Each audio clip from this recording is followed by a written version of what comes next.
You know what this reminds me of, Sean?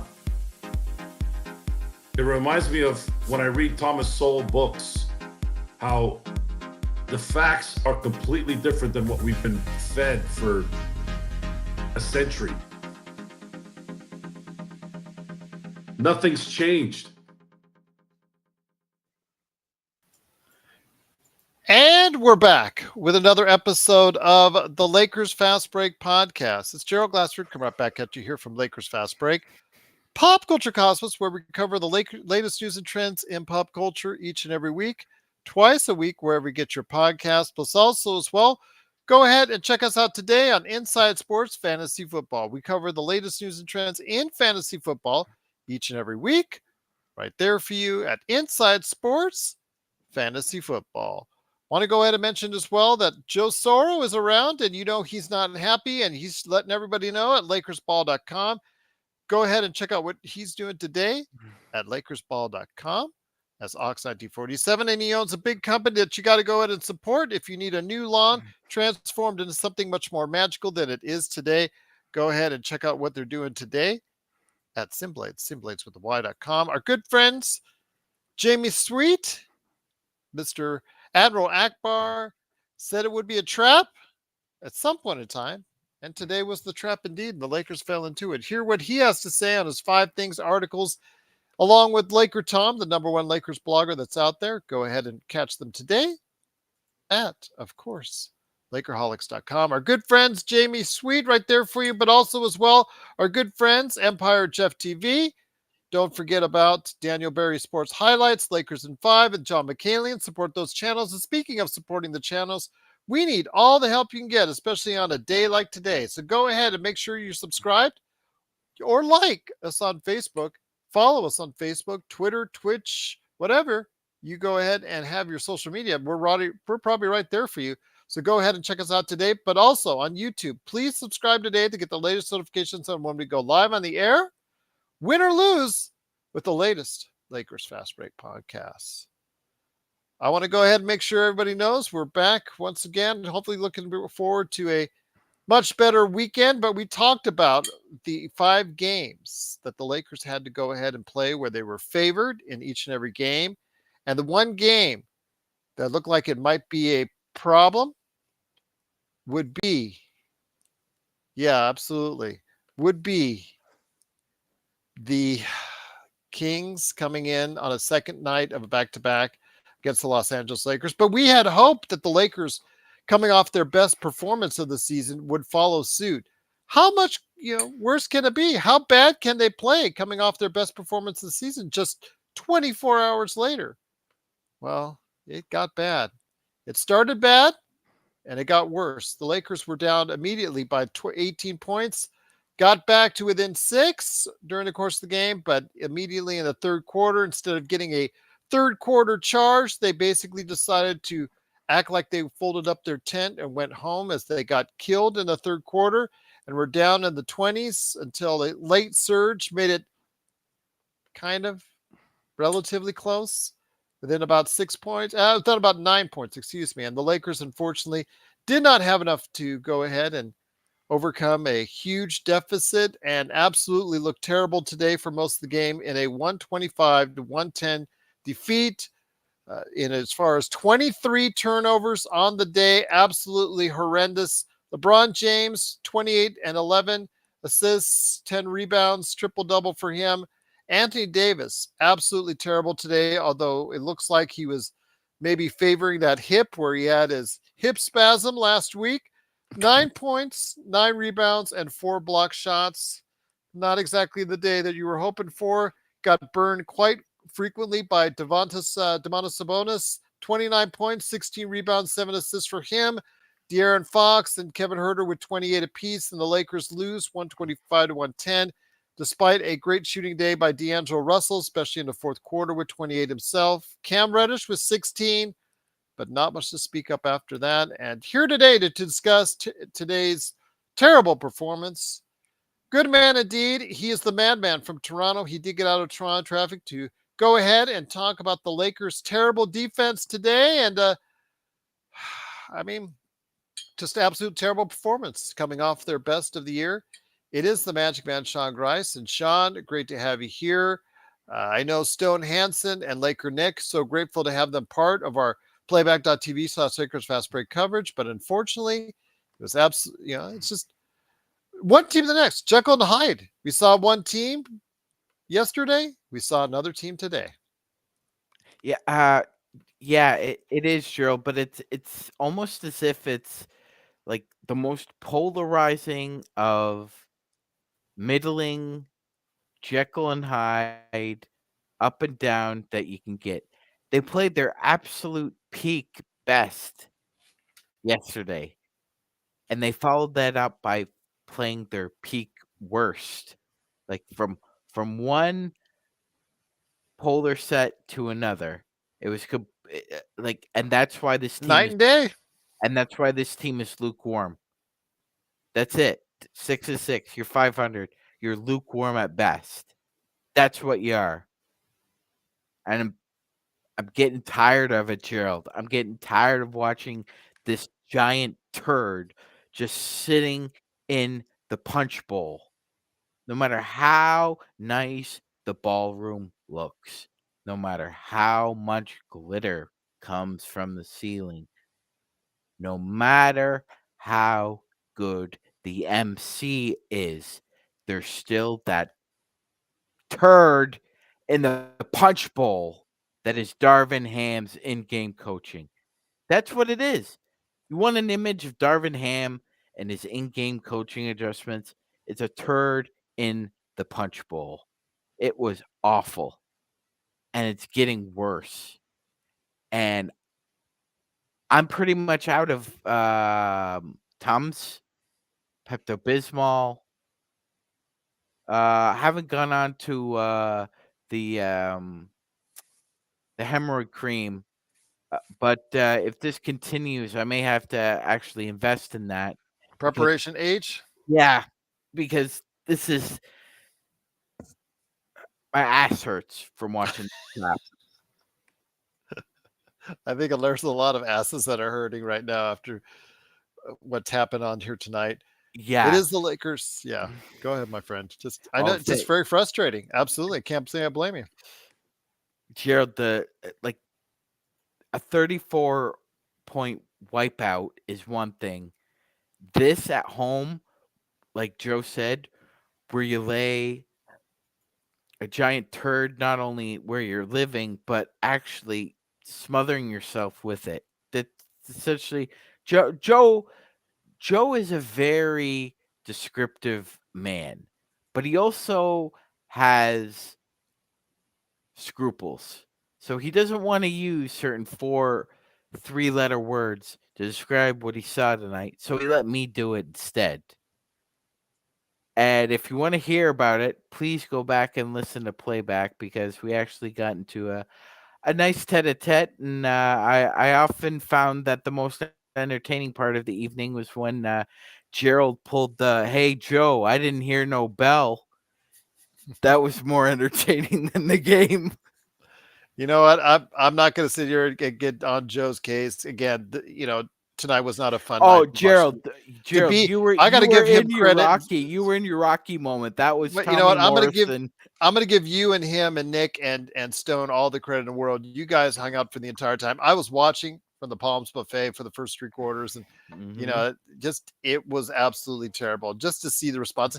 And I just feel for everybody who stops by playback and watches this because it's just so frustrating to see them one extreme to the next. And again, let me bring in Joe here now. Again, it's Joe Sorrell, Ox1947 at LakersBall.com. And of course, you know him from Simblades with a Y.com. And Joe and I have always had our differences, but still, you got to respect someone that sits there, win or lose, and is willing to stand by the Lakers. And unfortunately, right now, Joe, it's a 6-6 team, every way, shape, or form. This is not a fluke 6-6 team. This is not a gimmick 6-6 team. This is a pretty so 6-6 team, and they deserve the record that they have. Well, I think the word scruple describes kind of the season so far. So, for those of you who don't know what scruple means, it's a feeling of doubt and hesitation. or hesitation. So we have gotten some, I guess, feedback, if you will, on our hesitation and doubt. That we're too mean, we're too cranky, we're too Correct. grumpy. Correct. And the coming back down to earth moments are abundant almost on an everyday occurrence with this team. This team is flawed in so many ways, and it's really revolved around mental focus. And it's not everyone on the team. It's integral parts though of the team.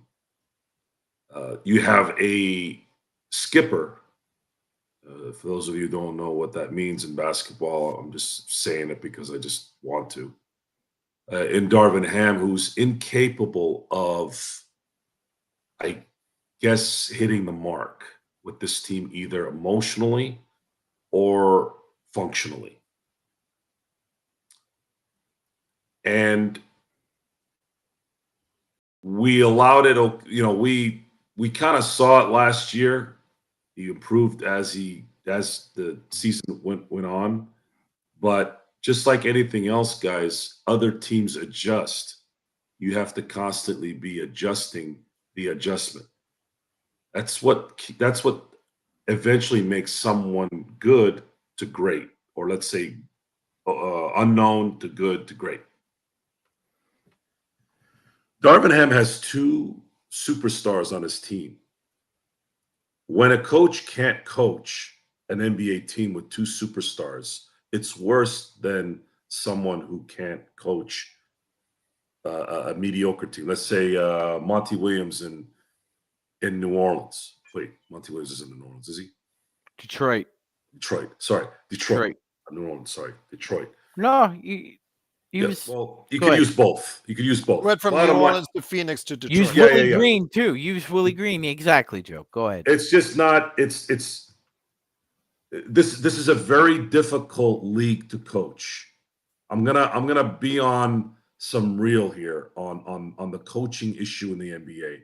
I learned something today through statistics, through actual factual numbers that Sean sent us towards the end of that game. And what you guys think is going on now, that's so different, that might have not been going on 10, 20, 30 years ago, is actually not true. There's a few things that have changed, but the meat of everything is still the same. If you go back 30 years ago, 25, 20, 15, you still had this problem where coaches just struggle in 90% of the NBA. GMs even worse. But GMs are kind of in the background in a lot of ways, so you don't see it as much.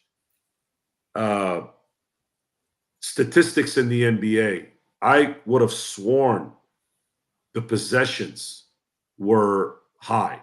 They're not. They're like an extra possession since 30 years ago.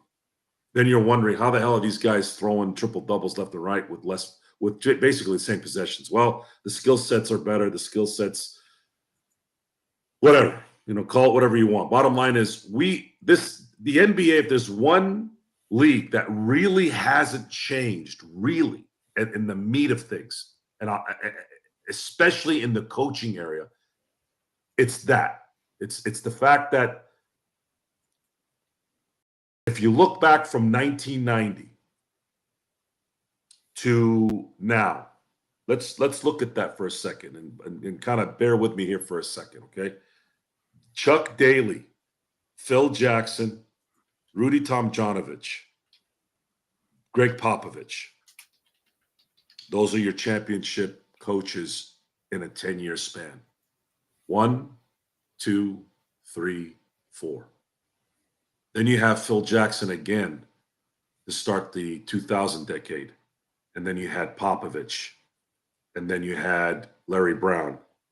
And then you had Pat Riley, 3/4 of the season. Then you had Popovich again, Doc Rivers, Phil. So let's just use that. I don't want to go beyond that.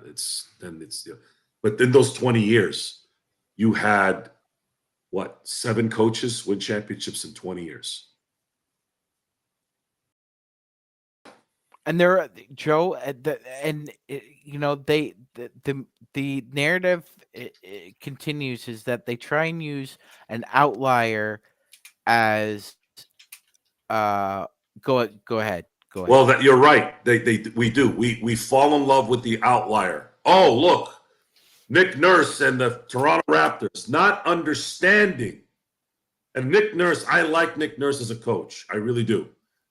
But you got to understand the circumstances, context, guys. Context. It's important in life to know circumstance. If Kevin Durant is not injured, Toronto doesn't sniff a championship in 2019. I commend them for their run. I know injuries are part of the game, but that is something that has to be into that formula. You can't not put that in there. Same thing with the 2015 Cleveland Cavaliers. If Kevin Love and Kyrie Irving are healthy, I don't see Golden State beating Cleveland. Not with LeBron at his peak in 2015 through 2017. That was like the boxing, those years, even more so than maybe even 12 and 13 when he won a title in Miami. A boxer has a 3-year, maybe 5-year window, and I'd say that would probably be it. So 2012 to 2017 was LeBron's prime, right? Circumstance matters. And in this situation, I've been trying to think of excuses. You know, sometimes you fall into that positivity trap. You want to be positive. You want to feel good. I want to feel good too. You know, I want to feel good that the Lakers are going to progress. But the problem, guys, is we're not being told the truth behind, you know, we're not being truthful to ourselves. And I'm using that example of the statistics of the last 30 years plus to make it clear that what you think is going on is not true. Look at the statistics, look at the facts. When you do that, you start to really understand what's going on. And our own eyes are telling us really, and sometimes you'll manipulate yourself into thinking something else. This team right now, this is 12 games in for a team that has no margin of error this year. 0. They are average. And they've been terrible. Most of those losses. If it was competitive, I'd say, okay, you know what? Maybe they do need a few things to get worked around. But the issues I'm seeing here is incompetence and the inability to fundamentally play basketball for 48 minutes. And that can't happen when you have the amount of talent you have. So where does the blame lie? You can blame the players, sure. They're not focused enough. But what is the coach's job to do? Put his players in the best position possible so that they can succeed. Okay, if you're having an issue not getting AD the ball, maybe he needs to swing back and forth. Maybe he needs a couple shots from mid-range to get him going. Maybe he needs a lob to get him going. I don't know. Just figure something out in that. There's 100 things that I can mention here and bore everybody, but I don't want to do that. It's almost like they quit the second things don't go their way for about 2 minutes. And then all of a sudden, the end of the game comes, and there's this fake comeback. Why is there a fake comeback? Well, the Kings were up 26 points. No matter who you are, I don't care if it's the Bulls of 96, the Lakers of 87, or the Warriors of 17. Anyone who's up 26, 30 points is going to get complacent. And then what happens? Okay, 10 quick points in this era, that's nothing, right? They get a couple of threes, they get a couple of turnovers, they score, it's 10 points back, and now they're down only 16. And then all of a sudden you see that fake comeback coming in, but then the second you make a mistake, boom, it's a three-pointer the other way, and now your comeback goes to crap, which is pretty much what happened at the end of the game. And actually it was worse because they kept making those mistakes that they were making in the first, second, and third quarter. So what does this team do next? what can we expect that is realistic here? Anthony Davis is not a prime time player night in and night out. He's had 12 years to show this. He hasn't. Darvin Ham has coached this team a year and a month. He has shown more inadequacy than knowing anything in terms of adjustments, play calls, anything that would be relevant for a head coach to know or implement. LeBron James has shown that he is a anomaly that we'll probably never see again in the NBA. Truly the Tom Brady of basketball. It looks like he could still play another 2-3 years at this point. That's probably the positive that I've seen here. And it sucks too in terms of the game. You know, you kind of wasted a good offensive game by D'Angelo Russell. Usually when D'Angelo drops 28, the Lakers win. But that goes to show you how bad his defense was and how bad the team defense was in general. Because they actually didn't shoot that bad. And they haven't. They've actually been shooting over 50% from the field in a lot of these bad losses. So their defense is actually what's destroying the season right now. More so than anything. In terms of, if you want to talk about facts, I know the turnovers were not good either. I know Anthony Davis isn't scoring a lot of points, but actually this could have been helped a little had they played solid defense. But they're not. They're getting destroyed. You keep letting Sabonis get the ball 4 feet from the basket. You don't have anyone shadow. You don't have anyone dropping off to kind of just buffer that a little. And then AD's instincts, for some weird reason, the last year or so against slow bigs has dissipated. And it doesn't make any sense to me. What's the problem? Is Sabonis throwing a little like around AD's arms, or is Jokic doing something where he's voodooing the ball away from? I don't understand why AD's athleticism is elite. He should be able to at least contain these guys to some degree, but he's not. So if you're not going to do the basics, how are you going to do the hard stuff all year? And at this point, ladies and gentlemen, when I'm off air, it doesn't really matter in the end what's told, what's said. I know this game. I already know what's going on. And it's a battle between not destroying the room, maybe bringing some positivity. I know that, you don't want to be too negative even when it's warranted, because it does drain people. It's not a good feeling. I know that.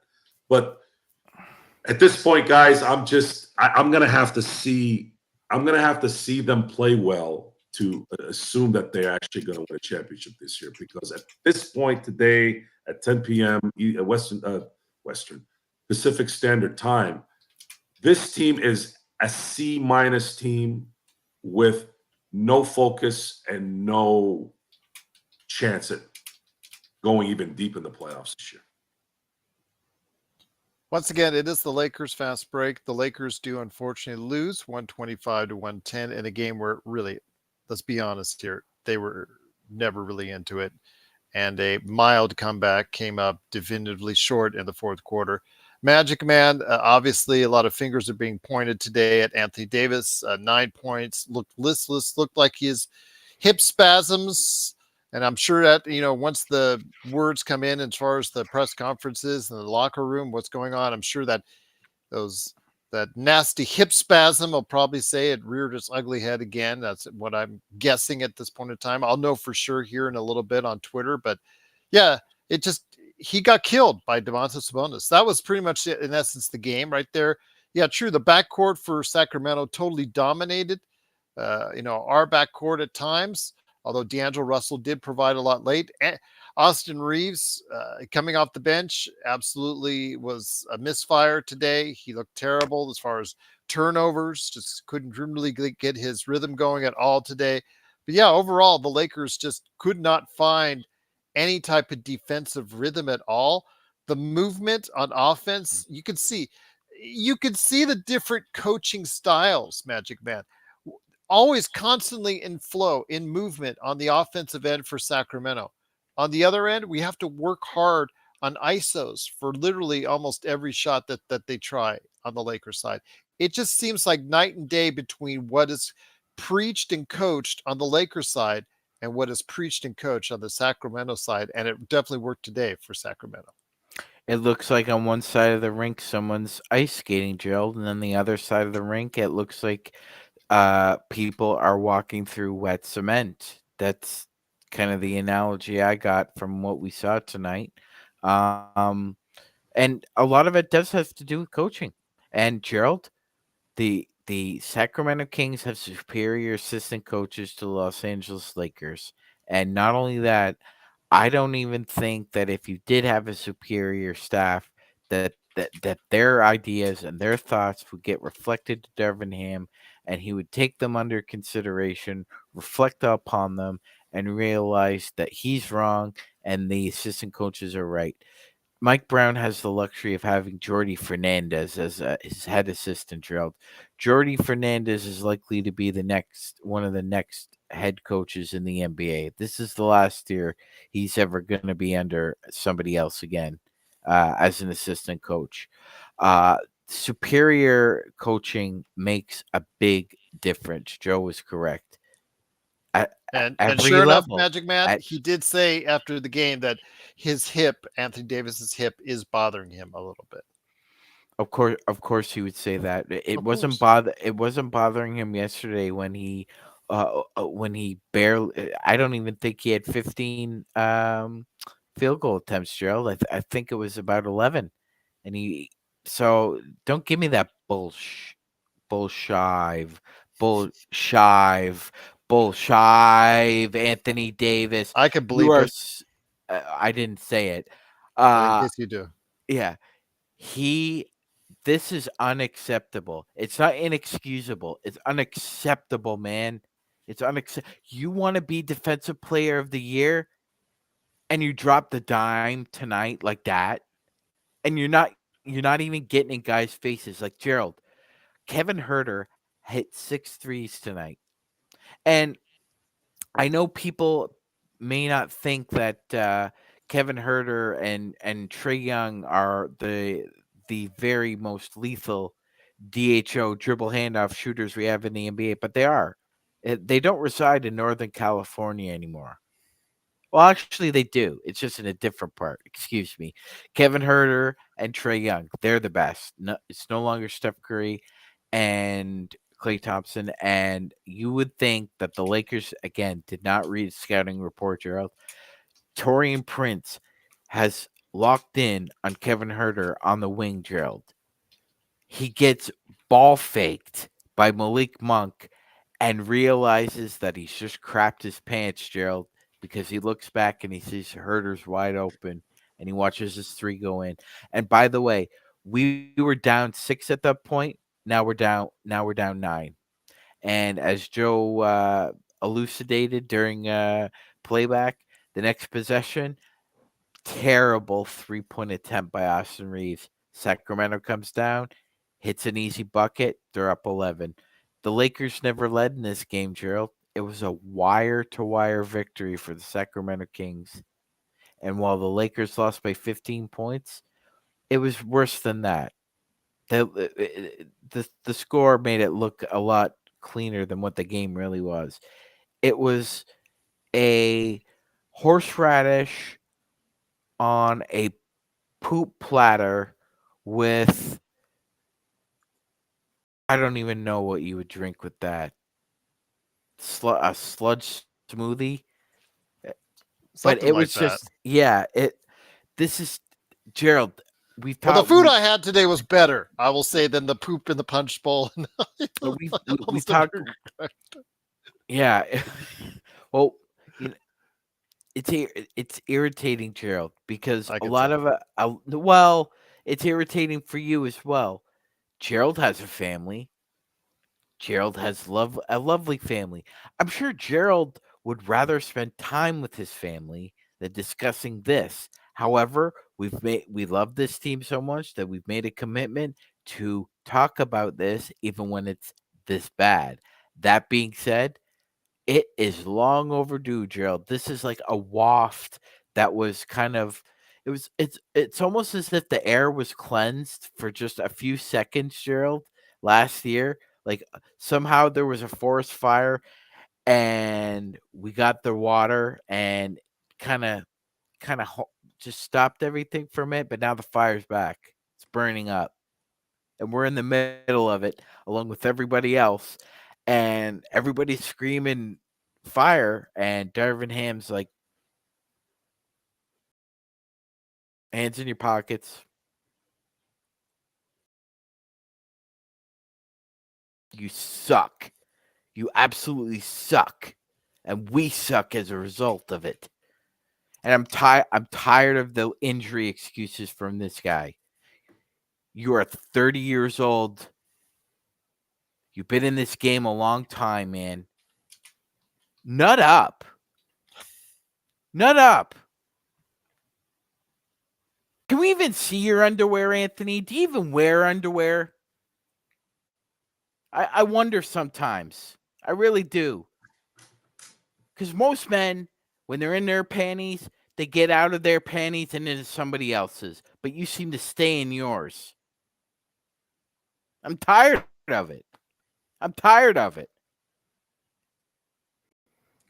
Once again, the Lakers do lose 125 to 110. Joe Allen was in the chat. He mentioned the same thing on playback.tv/Lakers Fast Break about how the Lakers tried to use a too big lineup against no AD or LeBron. Now, seemingly 2 weeks ago, a big lineup seemed to be everybody's flavor.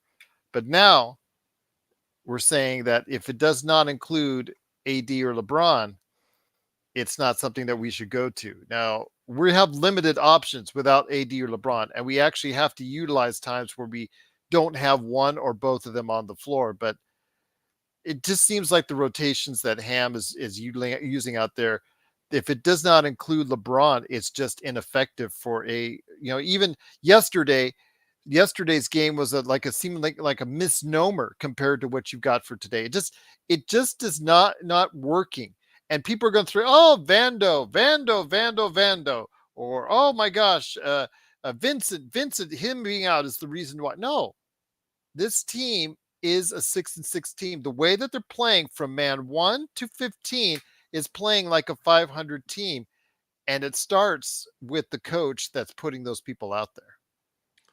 You have two bigs that come off the bench that are minimum players. So to assume that these guys are going to be able to be effective against the current rebounding champion, it's someone who's fundamentally sound, someone that has the ability to pass out of double teams and get the ball to three-point shooters who make the shots. You're asking a lot of those minimum players. Those minimum players are minimum players for a reason, even though Christian Wood is probably worth more than that, but that's a debatable conversation. The Lakers and Darvin Ham or at least I would say the talent and the roster are a round peg, and Darvin Ham is a square piece. It doesn't work. He doesn't know how to coach an NBA team. And he's been able to do what he's done in a short amount of time because he's got LeBron James primarily, and then, of course, Anthony Davis when he shows up once a week. Which, again, goes to show you how amazing that talent is. When he does show up, it's astronomically different. But when he doesn't show up, it looks like someone who is playing for the minimum. And that's the burner there. I was fully expecting AD to always be a problem for guys like Jokic and Sabonis, since there's so few bigs in the league that are actually skilled like they are, because he is skilled. He is athletically superior to Jokic and Sabonis and longer and all those things, all physical and just talent-wise. But there's one thing that he doesn't have above those guys, and there's There's a mental fortitude that he doesn't have, at least not every game. He doesn't know how to play hurt, it sounds like. If he is hurting, he doesn't know how to play hurt. If you don't know how to play hurt, you're not going to have sustained greatness. Sustained greatness is winning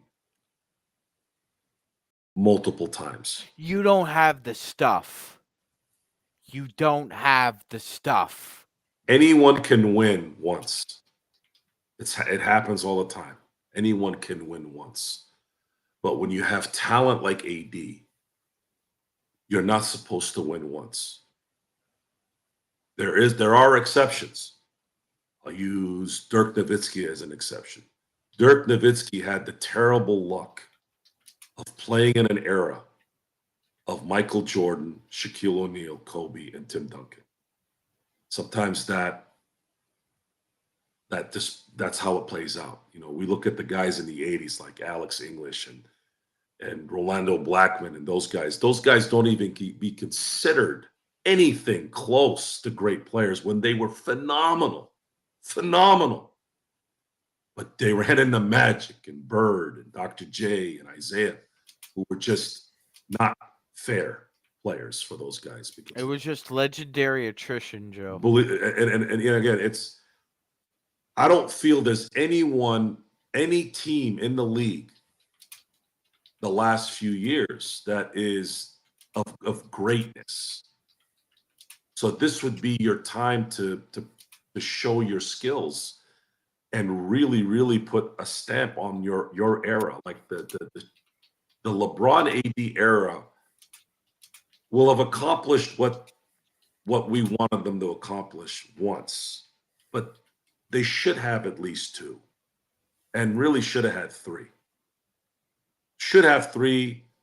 Two would be great, but it's only one. And to me, kind of makes me feel like and I wasn't obviously around, but when I've read the history and I did watch the games on tape. There was some recordings of the 72 finals that I was able to watch, primarily the clincher in Game 5. But you had Wilt Chamberlain still getting 20 rebounds a game most of those years between 68 and 73, and you were only able to muster one championship when you probably should have had three. I don't think with Jerry West and that talent pool with Goodrich and Jerry West and even Elgin Baylor in 70 and 69, I believe there should have been a few more championships there, but there weren't. And I feel like that's what this era is. It's turning into that should have won more era, but they won one. And a lot of it then was this coaching player issue. Maybe not the drama that it was, but it's inadequate drama. Darvin Ham isn't a good coach for this team. And this team is not held accountable for their inadequacy. I don't know if calling AD out and getting him motivated, I don't know. I don't know if that would work. Maybe it wouldn't. Maybe in this era it won't. But it's a confusing. Joe, if we have to keep asking ourselves, do these guys really need a pep talk? Do you really need a pep talk? If you're 30 years old, you're a multiple-time all NBA player, you've wanted to be a Defensive Player of the Year award winner for several years now, even though you've been quiet about it.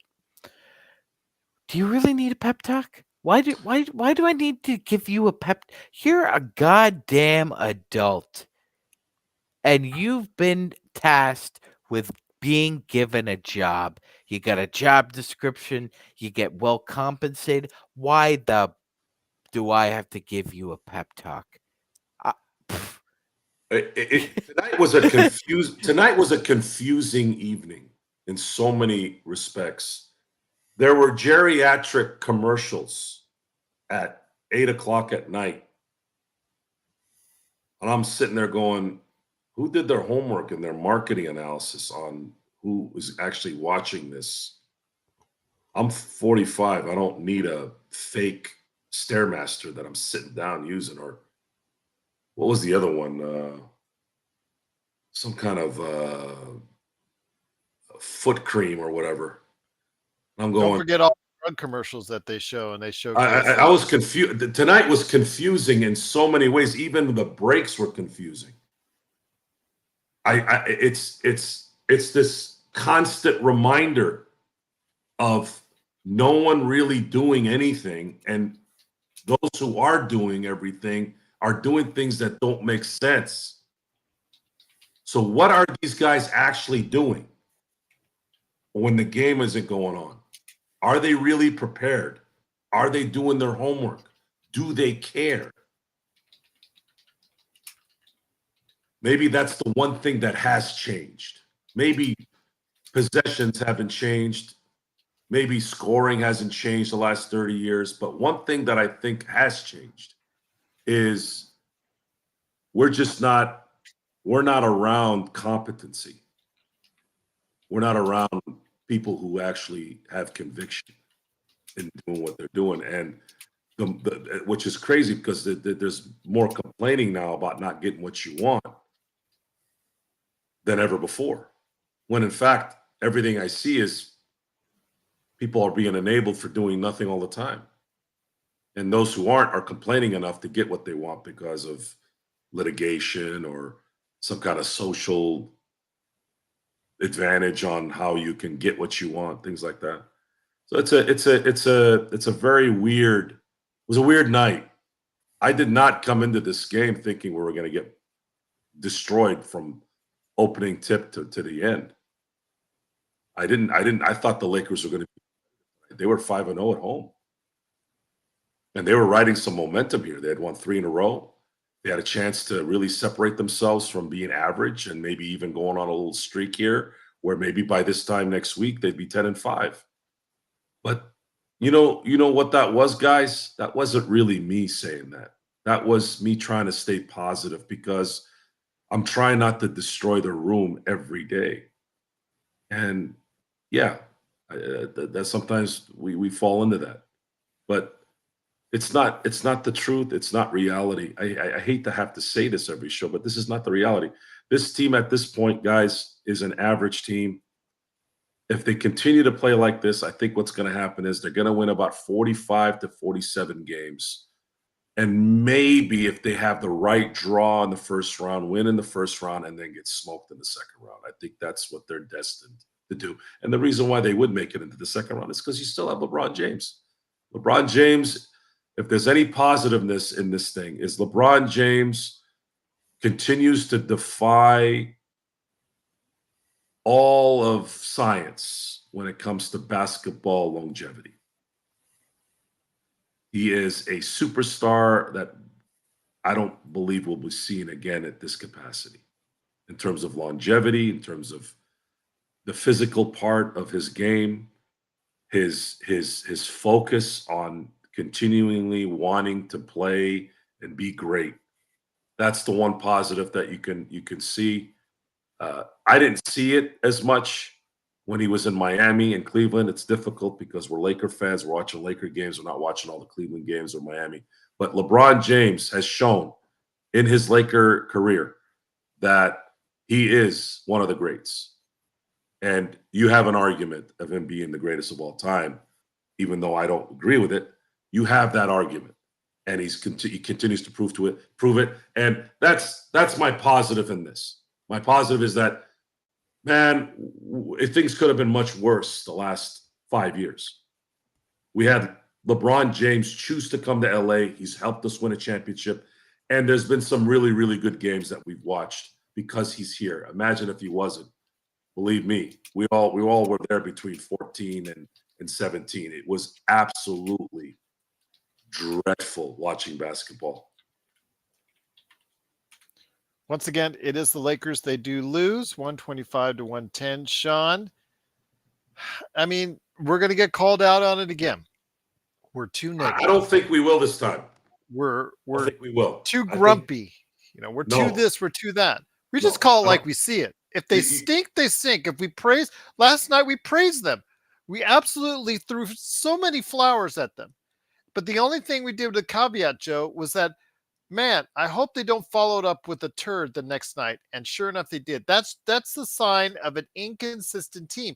Good teams back up a great performance with another solid one as well. Go ahead, Magic Man. Let me unmute you. Gerald, I realize that some people are in their feelings and emotions right now. I just want to know. I'm very frustrated. I'm not in my feelings though.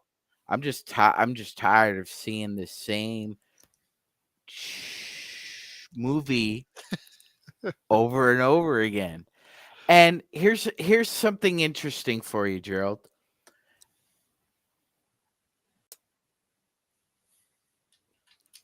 Do you know how many times Tim Duncan scored over 25 points after the age of 25, Gerald? Just take a guess. No. How many times? How many times do you think Tim Duncan averaged over 25 points after the age of 25? 0. 0. Yeah, because he was on a team. Anthony Davis has done that 3 times, Gerald. They're both number 1 picks. Not first round picks, number 1 overall pick. So I don't want to hear anybody in the goddamn chat telling me, oh, this is Anthony Davis. He is who he is. Tim Duncan was who he was. Tell me the difference, Gerald. Tell me the difference. Tim Duncan didn't play with a fantastic motor. He didn't have the motor of a KG, but he. All I can say, Magic Man, and I'll bring him back on here in a sec. It's just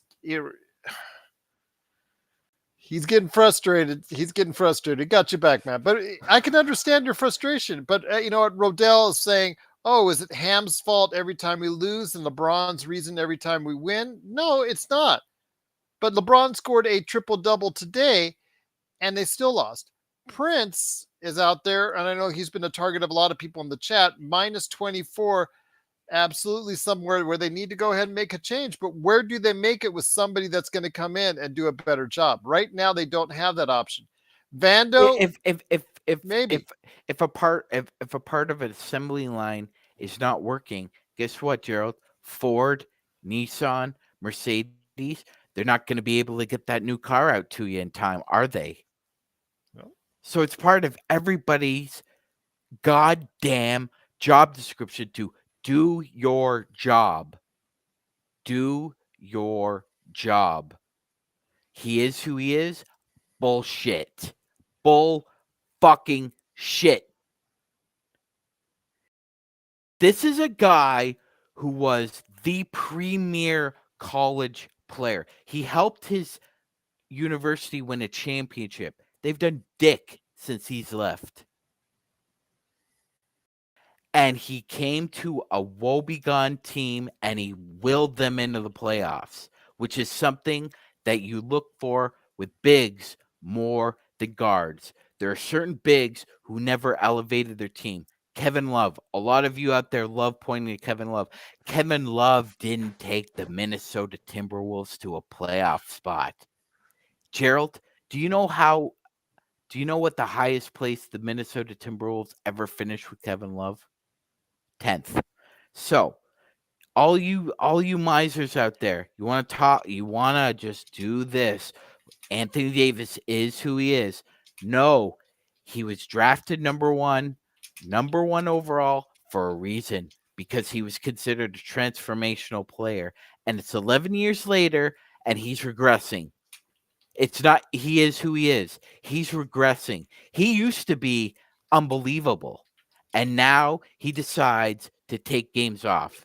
He's disinterested defensively at times, Gerald. I never thought I'd say that about Anthony Davis. Throughout his entire career, Dennis Rodman was not disinterested in defense at any point in time. That's a multiple-time Defensive Player of the Year, ladies and gentlemen. Okay? Ben Wallace did not take games off defensively. Another multiple Defensive Player of the Year. Oh, so don't give me your crap. I've been watching this game way too long to be fooled by something like that. This dude needs to either ramp it up or let them know I'm not in it anymore. And you know what? That's fine. Then we start over, Gerald, because this is not going to cut the cheese with Lakers fans. It's not. And I'm tired of it. And I apologize for swearing, but this is enough for me. Once again, the Lakers do lose 125-110. Joe, Magic Man, is doing the rant that's normally reserved for you. And I think it's very frustrating. And I feel bad for Magic because he puts his heart every single time. Magic Man puts his heart into everything that he does for the Lakers Fast Break, whether he comes on for the pregame, whether he goes from entirely early beforehand coming on playback.tv/Lakers Fast Break. He is there. He's there for you. He's there to go ahead and make sure the community is where it is. He puts everything he needs to. He's on at 1:30 in the morning, his time right now, going off on the Lakers because he cares about you, the individual that's watching this or listening to this right now. So, and if you can see that he is giving that kind of effort, why can't the Lakers, Joe, give that same kind of effort too when they need it the most? Well, I don't think we really know why, other than maybe it's just. I think Austin Reeves is trying. I think D'Angelo Russell is trying. I don't know if AD's trying all the way. I think he tends to get set in lulls. Taurean Prince, Christian Wood, Jackson Hayes. It's very hard to get angry at minimum players. It's just I can't. They're minimum players. They're minimum salary players. They're there to supplement. So when you're working out, you're not supposed to have protein shakes 6 days out of in the day. The protein shake is supposed to be used in that time where you can't eat. It's a convenience thing. That's what a role player is that's making minimum money. Convenience. We need to stop, and I say we, not me. We as a Laker fan base, we need to stop anointing every time a role player has a great game the next best thing. We've had that habit for years. They're not going to be day in and day out guys, otherwise they wouldn't be here. They'd be somewhere else making 20, 30 million a year. And it highlights the AD inefficiency even more because that is the guy that's supposed to be there every day. If AD is playing the way he should every game and LeBron is playing the way he should every game, you're not going to have a team that's getting blown out from beginning to end. You might lose this game because they were shooting threes left and right, but that's the point. The point is they're not competitive and they play sloppy. Blaming Darvin Ham is absolutely warranted when they lose because 95% of the time it is his fault. His lineups suck. He has no motivation skills to get these guys out of whatever they're in. And every goddamn time they take a timeout, the play they come out of the timeout with looks like a disheveled pile of shit. There's no motion in There's the no offense. motion. The play that they came out of one, I think it was in the third quarter, was they inbound the ball to LeBron. He goes against his shooting hand and shoots it falling back. That was the play with two guys hovering around him. And AD's sitting there on the right side of the basket waiting for the rebound. There's already two people in front of them. If that ball drops anywhere near it, they're going to get it because that's what they've been doing. Their positioning is terrible. This is coaching. Fundamentals are trash. This is coaching. Passing lanes are gone. Dribbling. Austin Reeves is dribbling between his legs with two guys hovering around. If I'm the coach, I'm like, what the F are you doing? Stop dribbling between your legs when two guys are gnawing at you. That's the coach's job. Instead, he's doing this. This is what you see all game. See, You're uncomfortable, right? You saw it right in your face. You don't want me to blame Darvin. Yeah, it is his fault. He's the coach. And the plays suck. And the motivation isn't there. What's he there for then? You might as well just send him home. And let Genie or Rob just go play LeBron ball. I mean, they're doing it anyways. At least Rob Pelinka out there, he'd cross his legs once in a while because he's more of a lanky fella. Not a lot of hands in the pockets, Gerald. So something would be different there. It's not. You're not getting out of this, guys. Those of you who keep trying to find a little bit of a lane. The lane. See, Joe. When you're it's science. It's science. When you're lukewarm, you either stay lukewarm or you turn cold. You can't get warmed up from lukewarm. That's why the luke is the first part of that word. That's the important part. You want to be the root word is warm, and right now we're a warm pile of turds. You have the second best player on the championship team. The second best player who, in a lot of nights, is the number one guy in Jamal Murray. And look at how well Denver's still playing. Oh, it's Jokic. Okay, it's Jokic then. So he upped his game. Now, we're in a little different situation because are you really going to ask a 21-year star to play 2017 ability? No, that's not going to work either. He's still a human being. He still played too many games.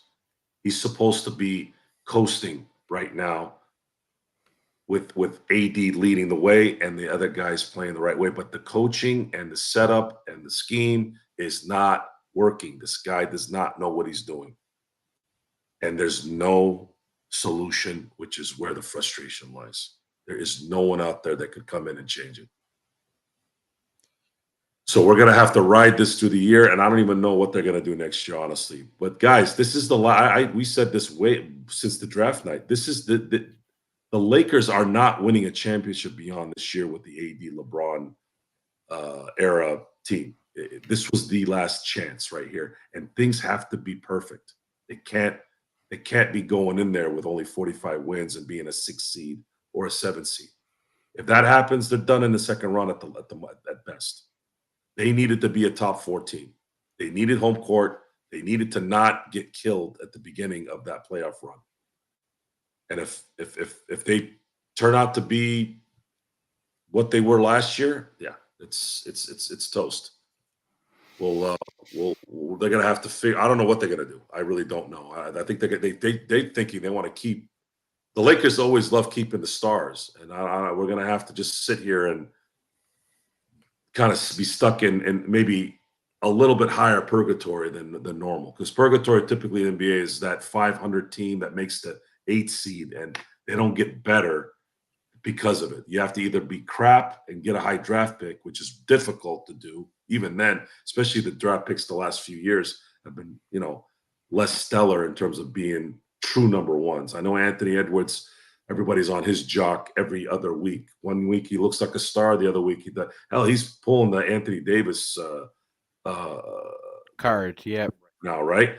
I'm sorry, guys. To me, there's specific number ones, and we've made great players from players that were just good. Way too much. Way too much. And if you look at the last 13 years, the champions of the last, let's say 10 years, forget about 13 years. Last 10 years, you're looking at 2014 through 2023. How many of those teams had the number one true superstar helping them win a championship? It's difficult now. It's not like it was before, where you had seasoned first overall picks that played 3 or 4 years in college. It's like Magic won championships, Kareem won championships, Shaq won championships, all the number one picks, Hakeem won championships. You don't have that. You don't have that. It's those days are gone. So you can't you risk that. You got to get real lucky. You got to be lucky like the Spurs and get Wembanyama first. And Joe, so a lot of people can't point to, Wiggins winning one, because Wiggins didn't win one when he was the number one overall pick and considered a superstar. That And don't count. in 14, That yeah, don't count. yeah, and in 14, Tim Duncan wasn't really number one in that team. No. That's important too, right? Because it's about who's driving the bus. So you're looking at the Who's driving Spurs. the bus. You're just looking at the Spurs. Really, it was LeBron. It's been LeBron. LeBron is the only guy in the last 10 years, and he did it twice, that has been the number one pick and the star from beginning to end that's won championships. And that was the guy that was drafted in 2003. He can't be any worse, PMC. I gotta say that. I mean, if you put the clipboard in Tom Brady's hand and said, "Tom, you need to coach the Lakers tonight," I'll tell you what Tom would do. I would experiment with that for one night only. I'll tell you what Tom would do. Tom would get fired after a week because he would lambaste Anthony Davis or anyone. People didn't see what that guy did. Ask Julian Edelman. Don't ask me. PMC, he's too busy being a passive owner of the world champion for the WNBA Las Vegas Aces and doing Hertz commercials. Why would he want to go ahead and waste himself and get some stress here? He's being always talked about. Green Bay or whatever, insert your quarterback lists NFL team here halfway through the season wants to get injuries. He's too busy being at the head of every rumors. Oh, is Tom Brady going to come back? Oh, is Tom Brady going to come back? I don't think he's loving it. I don't think that's possible, Joe, because if I was him, I would. Why would you want to come back? I'd show that highlight of me sliding while Nate Clements knocks my helmet off, and I still continue to play. So if I did, he bounced up pretty quick in that. Why can't you? Deshaun Watson comes back, best performance of the year. Looks like the torn player shoulder. that he was the torn shoulder. Bye-bye. He's gone. Since you're talking about Tom Brady, I think Tom Brady might have a small window. If he wants it. Gerald's right. They have the same kind of Toradol in the locker rooms of the Cleveland medical staff as the Lakers do for Anthony Davis for that hip spasm. You know what works? I took it.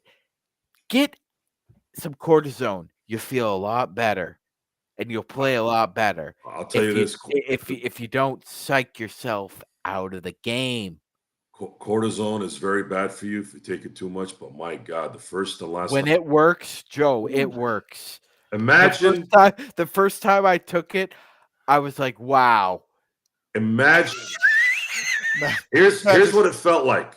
Okay, here's what it felt like. It felt like you ever crack your neck really good. That feeling, like I'm talking like click, click, click, click. That's what cortisone felt like. And now imagine that feeling for like a day. Because the second they put that thing in my shoulder after surgery, because it kept getting inflamed. I had arthritis in it, obviously.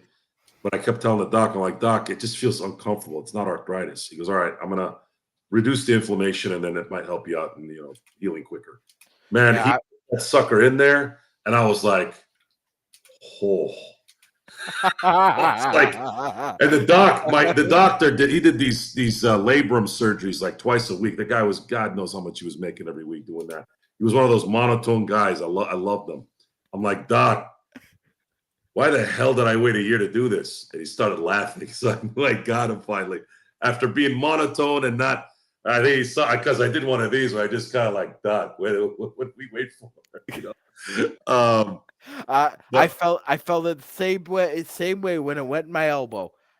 Yeah. Where have you been all my life? It's you finishing the Tom Brady discussion. I'm going to be curious to see if Tom Brady wants to be John Lynch to the Raiders in the future here. Waiting to see if that might be a possibility because Mark Mark Davis needs help. You think? Mark Davis needs massive help with the Raiders. He can't seem to catch a break with any of these clowns that he keeps bringing in. So with that, there's no saving the Lakers this year, guys. Either they figure it out or they die. One thing I want to ask you guys, though, Rodell's and Z are putting it in the chat right there for you. It is the best Lakers chat room that's out there, the Lakers Fast Break. They're saying that Austin needs to stop trying to do too much because it's not working.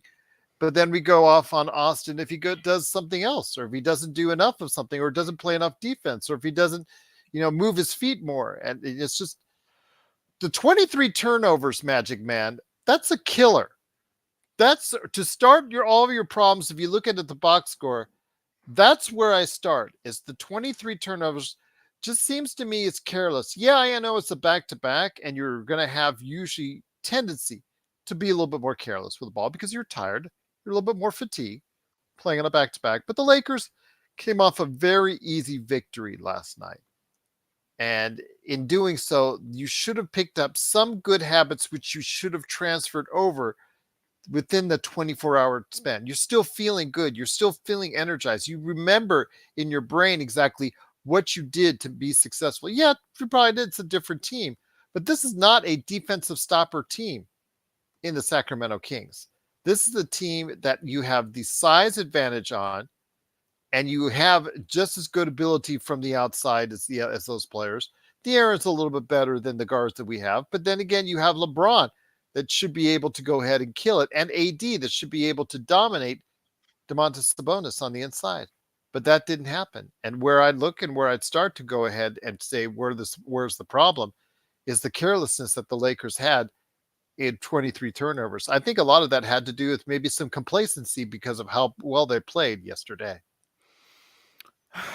That's all well and true, Gerald. I tend to have a different barometer when it comes to this kind of either tepid response or energetic response. And that is, how is LeBron James' first few minutes on the court? Is he active? And if he's active, what's his activity level like? Is he more concerned about getting off on three? Is he more concerned about setting teammates up in their spots? Tonight, Gerald, he was very sloppy with the ball to start out with. He was very loosey goosey with his dribble. And it cost us early on because as he goes, unfortunately, Gerald, we go. And that shouldn't be the case, but it is. So when LeBron's sloppy, tends to roll over and avalanche into other sloppiness. I often go back to a quote Larry Bird gave Gerald. He said, and a quote, "I don't try to do more than I can do, and I don't try to do less than my teammates need me to do. I just try to play my basic game and help the team win." I think Austin Reeves needs to go to back to that, Gerald. Just play his basic game. He looked awkward in different moments. So Herter beat Reeves, D'Lo, and Prince on threes tonight, Gerald. All three of them were involved in actions where they either lost him or left him wide open. Often I saw so many clean looks, and it's just because the motion offense. It's not a hard motion offense, Magic Man. The cuts that they were making. It's soft. It's a soft motion. It's not like it's like a whole bunch of, you run through like 3 or 4 screens, sometimes like Golden State's motion off. Golden State, Utah, yes. Yeah, when it was at its peak, you were running through 2, 3 screens. I get it. This was not. We saw this. This is just a lot of zigzagging, just a lot of effort that you have to. Yeah, but this is also with the Lakers. Oh, easily, let's go ahead and switch. You don't have to. A lot of times the Lakers did not have to switch, chose to do so, but they stopped switching halfway through the as far as the possession, and they would give up easy shots. Just absolutely. Just these are things that coaches should pick up on. If we can see it on playback, if we can see it right there, They should easily pick this stuff up and be able to communicate that to their team, but they did not. And it's just very discouraging, my friend. But I will say again, the Lakers do lose 125 to 110. We're going to head out here in a few minutes. But before we do, Joe, I want to ask you this. And actually, Sean, you can interject, please, as well on this. Jovan Buha, who is a source of, I don't know, for us, because I know that Laker Tom absolutely worships the ground he walks on. He was on a show, I guess, recently saying that the Lakers will try to get involved and land Alex Caruso, Zach LaVine, or DeMar DeRozan because, being an insider, quote unquote, he thinks he knows it all. I know Rodell got after us in the email saying that we were ready to trade. We were not ready to trade. We're just quoting what the audience was communicating and asking us about those possibilities. Again, if you go after Zach LaVine, you're throwing the kitchen sink and you're trading multiple players to make up for that one contract, that one very large, almost an albatross-like contract for Zach LaVine. Let's say you want to go for Alex Caruso. Gee, if he becomes available, don't you think that 10 or 15 other teams, possibly with better assets, can also do the same thing or would want to do the same thing about a guy who can play great perimeter defense for a championship level team? And last but not least, DeMar DeRozan as a scoring option for a team that might be struggling in the scoring option. For us, is that really a great option? Another guy, older guy who can score, but can't give you much on the defensive end. So Joe and Sean, I put that out to you. Again, I'm not trading any of these guys right now for any of them except for Caruso, but Caruso is going to be a hot commodity if he goes on the market. Your thoughts, guys, when Jovan Buha continues to perpetuate this stuff out there like that, how real is it? How real is it for Lakers fans that they should believe or buy into this each time out? It's not, and a lot of the stuff out there is to get clicks. It's just that's what it is. They have no understanding of the cap. They have no understanding of aprons. They have no understanding of financial obligations that the Lakers can't make. But what they do understand, Joe, is how to manipulate and masquerade language. So Right. it makes it seem that they know what they're talking about. Correct. And all that is what we've talked about for the last God knows how many shows, is you suspend reality for feelings. I want to believe that Austin Reeves will play defense well. No. D'Angelo Russell and Austin Reeves will never play defense well. They're not capable of doing it. They're not physically able to do it. We've had enough time to see it. We just saw Austin get exploited a little bit later than we probably should have seen it. And a remedy to that would be to add someone without removing them, or at least maybe one of them, not both, with somebody like an Alex Caruso. So we are in a position now. There are two problems. Not able to adjust to those deficiencies. Maybe we can't. Darvin Ham's ability is reliant on the talent. If he was coaching the Charlotte Hornets, I think he'd probably win 15 to 20 games, even with LaMelo Ball. So by playing and winning 40 to 45 games, he's not going to. He's just not the guy. He can't fix. Can't put on. And the thing with Austin and D'Angelo Russell, they are good players. You can put them in good positions to be effective, but that takes somebody that knows how to create that. He doesn't know how to do that. And I don't know if he'd be able to do it with LaVine. The fact that he's making $40-50 million, this is not gonna happen. You'd have to trade pretty much a chunk of your team, and I think it'd end up being at best a lateral movement anyways. Getting DeRozan and Caruso for, let's say, Rui, D'Angelo, a couple picks, and maybe Shafino. I did hear that. Yeah, that would be great, but why the hell would the Bulls do that? Ask me, that's the question we need to ask. Stop thinking in Laker goggles. Wake the F up. Stop. Well, you can keep doing it, but I'm going to clown you when you do it. It doesn't matter what you guys say or what you feel. It doesn't freaking matter. This is the result. Look at the record. Your 3 best players tonight had 16 turnovers. 16 turnovers, just 3 guys. Your 3 best players. They have no credibility tonight. Not even LeBron does. You made mistakes that cost your team any chance of winning. So now what? We're going to get Caruso and DeRozan for scraps? Why? Oklahoma City and Philly have better packages to get Caruso right now. Especially Philly. Man, if Philly got Caruso, that would be the guy that really can make some things interesting over there in the East. They could really start scaring Boston. And then What if Boston gets him?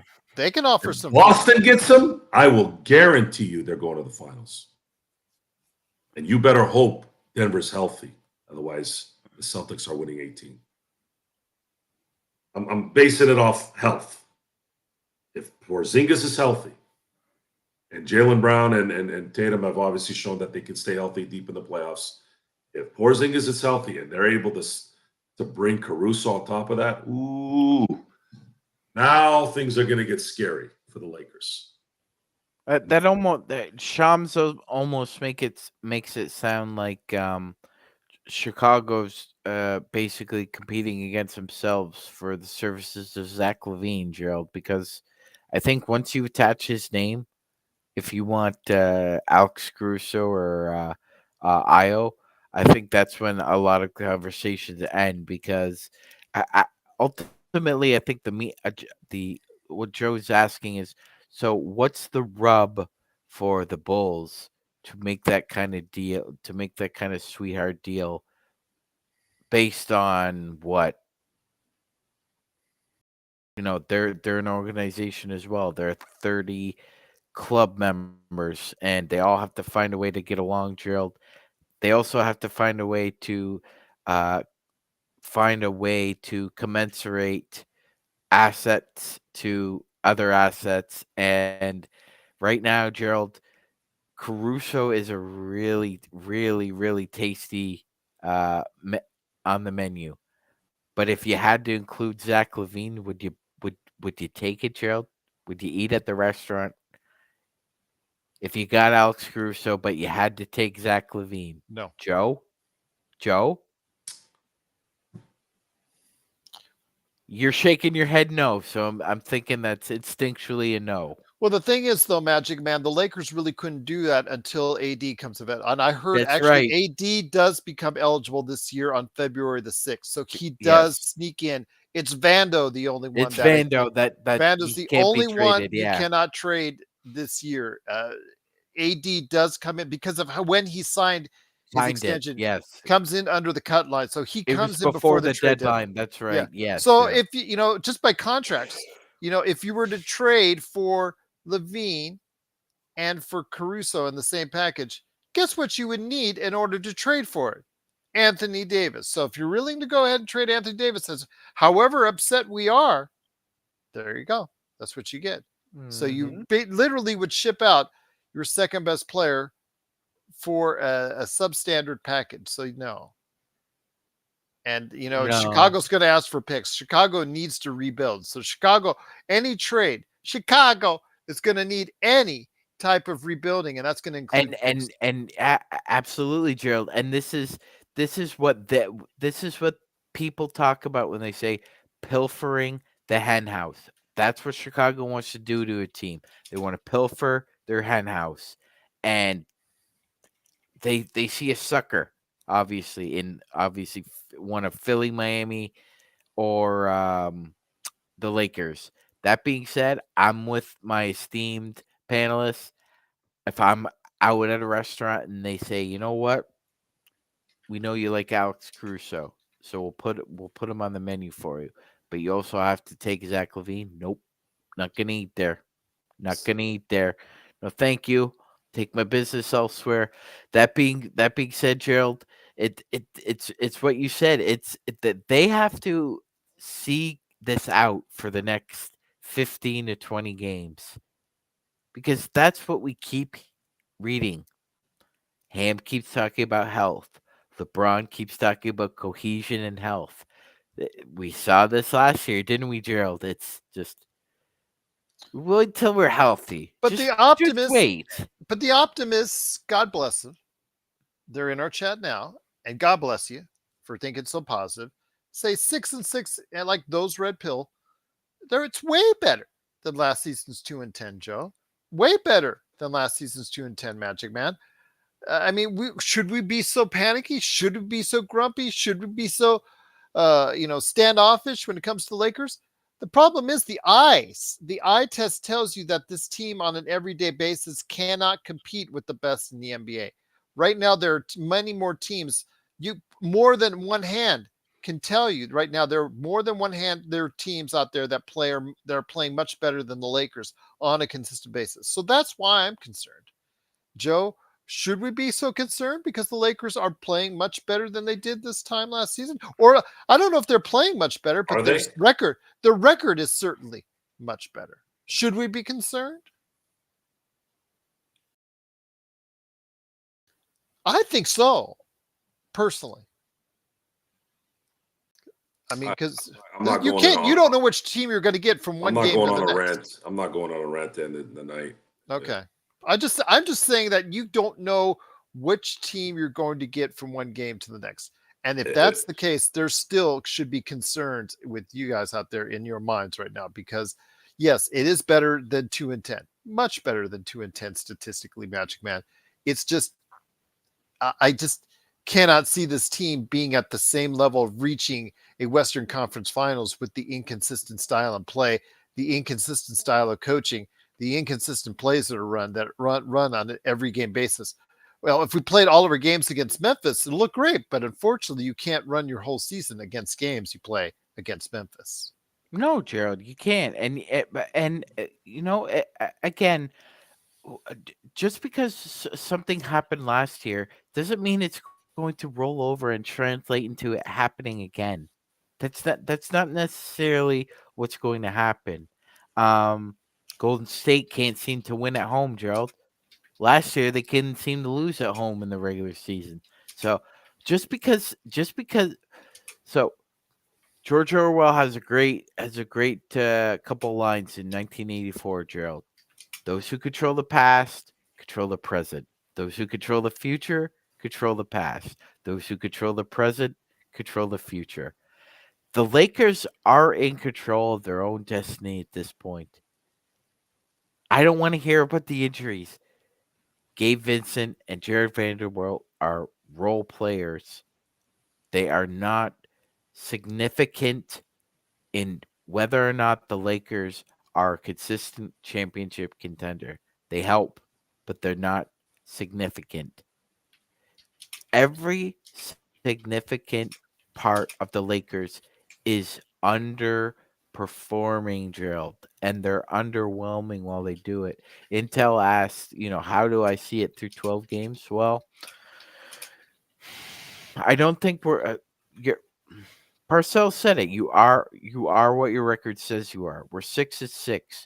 It doesn't seem that we can go either on a heater or get really cold and dip out of the conference altogether, Gerald. So right now it's 6-6. It's a slog. That's the best way to describe it, Gerald. It just seems that everything is made more difficult.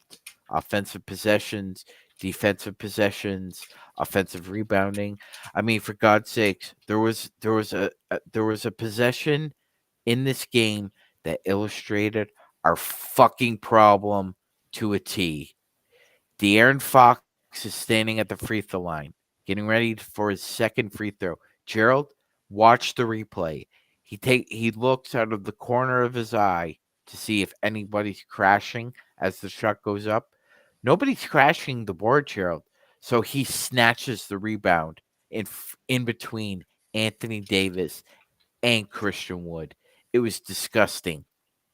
And it illustrates why the Lakers' fundamentals just are poor, suck ass. You got to, I mean, there's 50 feet of shit. And then there's what we are, rebounding and fundamentally sound basketball. It's terrible. And it's not getting any better. So if it's not, it's like a torn tricep, ladies and gentlemen. You know what a torn tricep feels like? I don't. But a friend of mine told me, Sean, it felt like my arm was dangling by a string. And that's what we are right now. We are a torn tricep. It's not getting any worse. But guess what, Gerald? It ain't getting any better either. And it's looking kind of ugly. If you, for all those WWE fans out there, if you remember last year when Cody Rhodes tore, I think he tore his tricep, I think, if that's the case. And then it started to blow up, and you could see the discoloration throughout his entire arm and his pec. And you saw it, and it just, but yet he went out there and still had a excellent cage match against Seth Rollins. But he did get the surgery and was out several months after that. Oh, Gerald, it was a pec. It was a pec, a torn pec. Okay. Off the top of my head, I forget. Yeah, but you remember it was. Oh my God! Yeah, he tore it in training, and then absolutely, it was leading into a cage match, which he still went through with Seth Rollins. It was an excellent match for WrestleMania, I believe. And then he had to get it taken care of. But yeah, it's just at this point where we're not seeing this team play consistently at the level we need to see. So, Joe, any last thoughts, my friend, before we head on out? And Magic Matt, there, exactly. There you go. Oh man, that's a tricep. It was the pec. Magic Matt was right. Yeah. He tore it in training, and then you saw the discoloration there. It was really bad. So, jeez. The last thing I have to say is, if you want to sit on they're better from last year, then that branch is going to break really quick. I mean, technically they are, Joe, but yeah, they can't rebound. They can't get a rebound. Austin Reeves and D'Angelo Russell cannot play defense. Your coach doesn't know how to run a single scheme or a play with any consistency. And then one of your superstars doesn't show up half the week. So if you want to... Odell, give me a break. Give me a break. He gets a triple-double. What more do you want from LeBron tonight on a back-to-back? I didn't say anything about LeBron. Although he did have 6 turnovers. He did have 6 turnovers, but he gets a triple-double for you. I don't give a crap about stats. Screw your stats.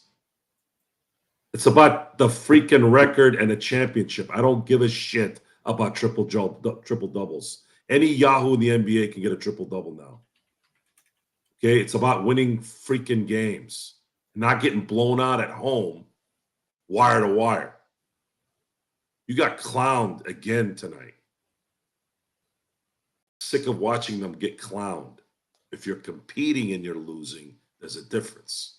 Him and Reddish, 0. 34-point loss to the Houston Rockets. Yeah.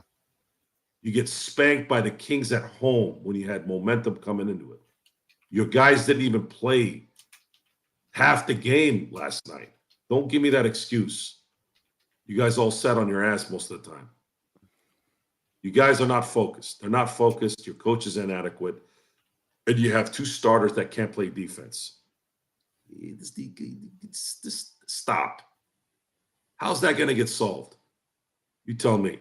The only thing that has a chance of getting solved is AD playing more consistently. And we've not seen that for 12 years, really. So go sit on your little tree branch and tweet with the tweets, whatever the hell it is that you do, and keep thinking positive. Good for you.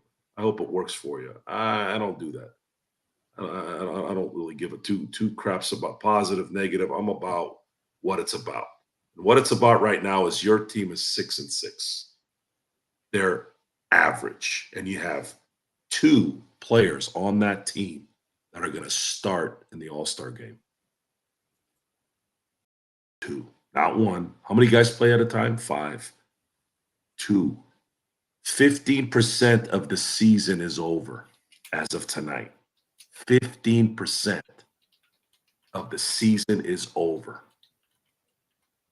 Don't tell me, well, it's early, when I've already seen this movie over and over again already. The Lakers have to wake up, and Laker fans can choose to wake up or not. It doesn't matter. They affect the game in a very small way, obviously. Their enthusiasm, their ability to go to the games and watch. But other than that, the responsibility is on these players and this coaching staff. And soon it's going to have to be front office now. The front office initially did everything they could to make this work for everyone. Gave everyone extensions, paid them what they wanted. Everyone's happy on that end. And now they're letting those guys down to the point where now we're going to have to start blaming Rob, Jeannie, the brothers, the sisters. We have to get Jim Buss's dead corpse out and blame him a little bit because we don't know who else to blame anymore. I'm not going to do that.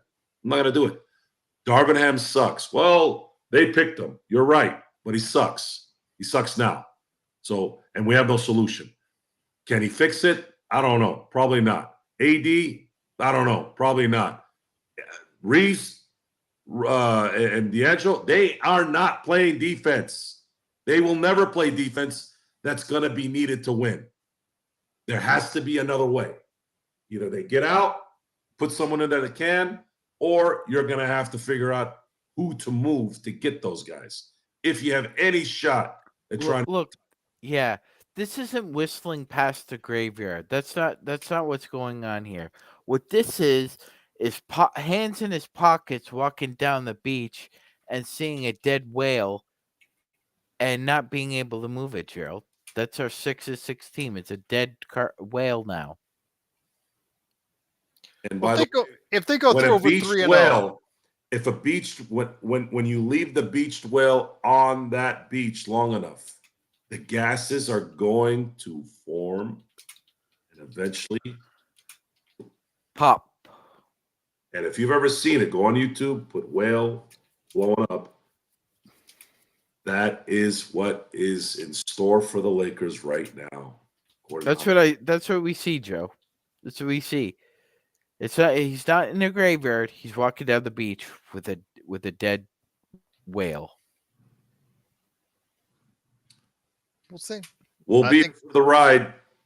That's all I can tell you. We'll be here. Not for the smell, but for the ride. We'll be here at least 70 more games. There's a possibility it might be 71. It seems like the Lakers like to play in these. But,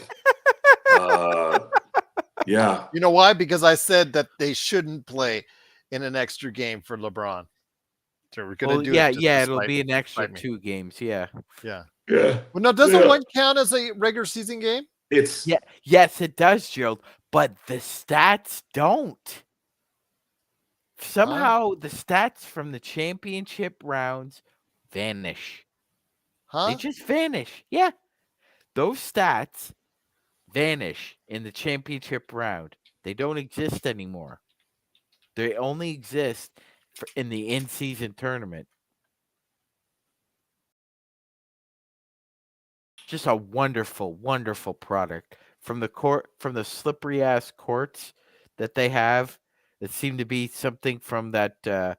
What was that? What was that amusement park that got shut down in upstate New York, Gerald? What was it called? Live action or yes, absolutely. That's a great documentary, by the way. It opened up as far as the Warner Brothers Max.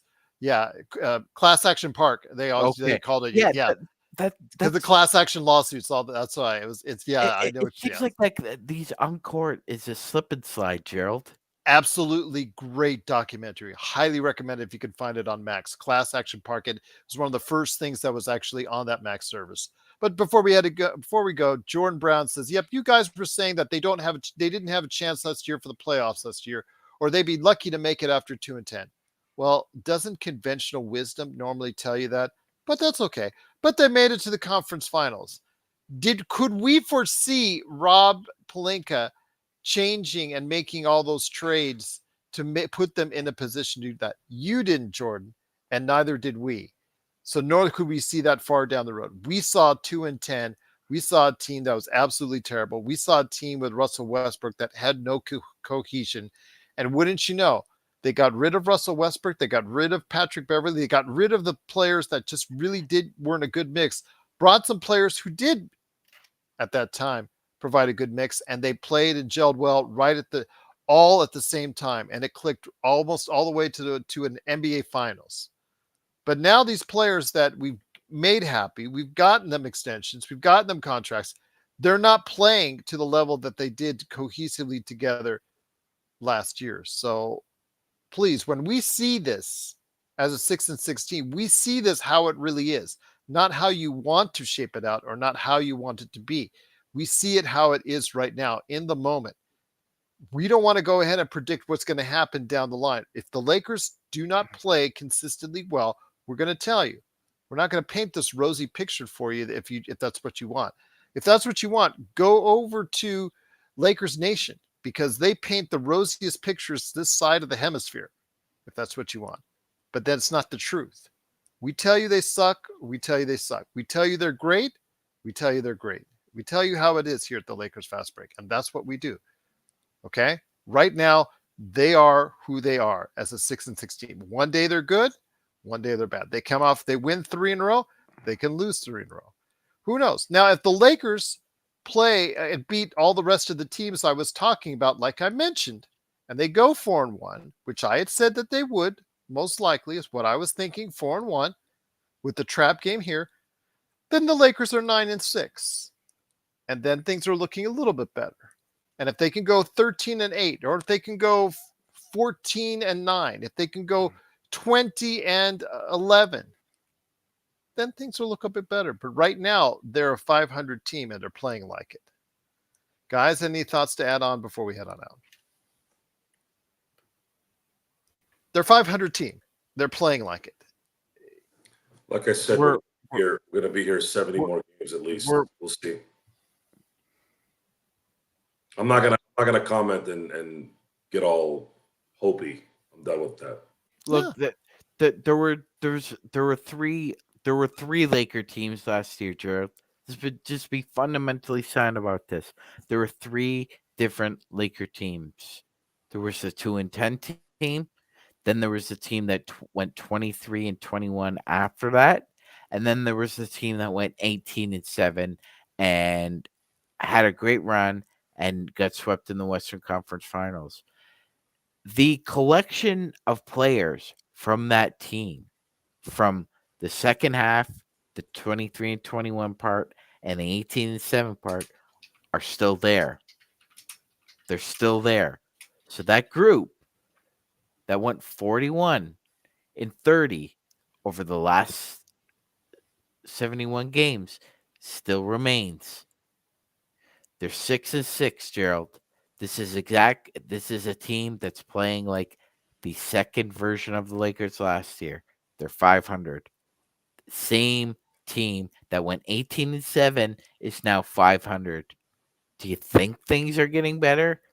Normally, what happens with cohesion is that cohesion means synergy, and synergy equals chemistry. And when you have chemistry, Gerald, you can live happily through chemistry. But we don't have any. It's non-existent. You need covalent bond. Like, I'm not being scientific here, Gerald. I'm not trying to be Bill Nye, but you have positive and negative, and they're supposed to equal one another. There's too many negatives. There's just too many negatives right now to equal a positive charge or something that's neutral, because there's 6-6. You're neither working together well, nor are you dysfunctional. You are in the middle. There is nothing worse than being in the middle in the NBA. It's like, no, I'm not even gonna go there. It's too late, and I don't want to get this channel in strike mode. All I'll say is 6-6 is not good. It is not bad. It is lukewarm. It is what it is. It is what it is at 6-6. Essentially, what they've done is they've done nothing for 12 games. They were 0-0 Reset. start the season, and now they basically haven't done squat for 3 weeks. And Intel Wild saying that we have no definitive number 3, and that's a big problem going And forward. the two places that you're deficient in are not solvable. The offensive rebounding issue cannot be solved with the current talent. And then defense, your defensive backcourt. I know he's on the bench now, but what do you got? Putting Torian Prince in there, or no? It's not. The foundation here is very, very fragile. There's just nothing we can do to fix those things. There would have to be a brain transplant somewhere for someone to change this. And I don't think we have that kind of equipment to do that. Well, we do. AD's doesn't seem to have the. I mean, we don't, but other professionals have. We could contract that out. Yeah. Joe's a resourceful guy, ladies and gentlemen. If there's somebody who could find a brain surgeon who could attempt this, it's this man right here. There's many reasons why Zangerstein. He doesn't want the job, though. He doesn't want the job. See, if we paid, even if we paid Joe enough money, it's not worth it. It's not worth that job because you got to find the right brain. Again, this team is right now what their record indicates. You could say, oh, they're a couple points away or a couple missed opportunities away from an 8-4 record. But then again, every NBA team has some last second or last minute lapses where they could have actually won as well. So each team has these kind of last second or last minute losses. So the team right now is basically where they're at. They show up one day, they don't show up the next. And Zangerstein's saying is because a lot of it is based off of LeBron and AD needs to set the tone. It's the team that needs to set the tone. The coach needs to set out there and provide a moving offense to give people opportunities for good looks in the offense. It's just basics. A lot of this is basics. And unfortunately, the team right now is a lot about trying to overcome other teams with their talent, and that doesn't always work. We saw what motion offense does for a team when they go ahead and utilize it properly. And that's what worked for today for the Kings. A lot of that right there. Gerald, as much as Joe talks about losing being contagious, there's something to be said about why people don't really have the fear of being average anymore. That should be a fear. And the Lakers are average. They're average.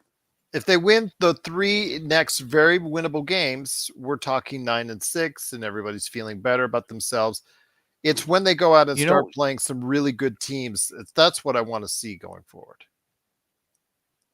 Yeah, but I do as well. I just think the main concern now is this average mindset, Gerald. It's people. Bad habits die hard.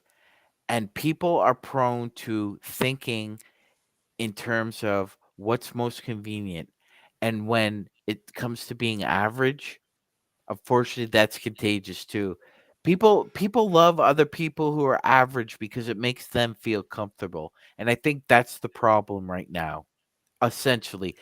I don't think Joe's talking about the problem. I don't think we're talking about the problem, Gerald. The problem is that they're average and they're thinking in terms of average.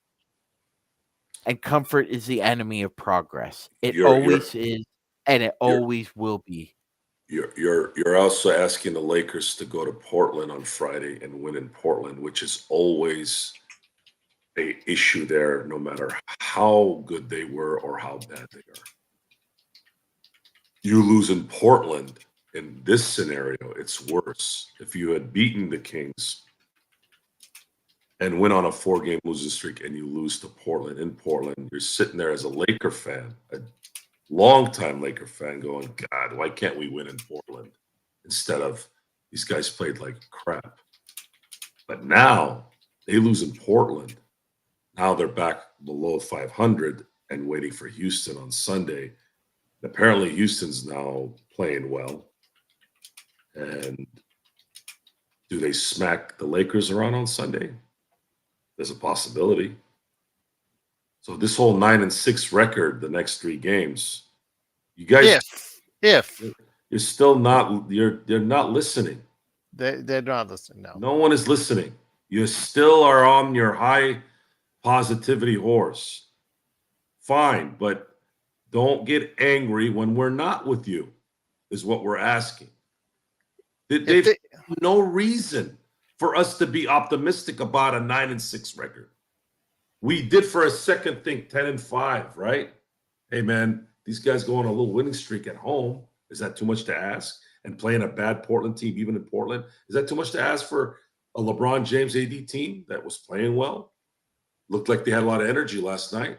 Is that too much to ask to go on a 4 or 5 straight run with wins at home being in 4 of those 5 games? I don't know. I guess it was. I don't trust this team. I have zero faith in Darvin Ham as a competent NBA head coach, and I don't trust AD. I trust LeBron. And I actually trust Cam Reddish at this point more than I trust AD. Cam Reddish has been playing consistent ball, but he's a limited player. Not going to take you playing like he wants to stay in the NBA. He wants to stay in the NBA, and if he plays like this, he will.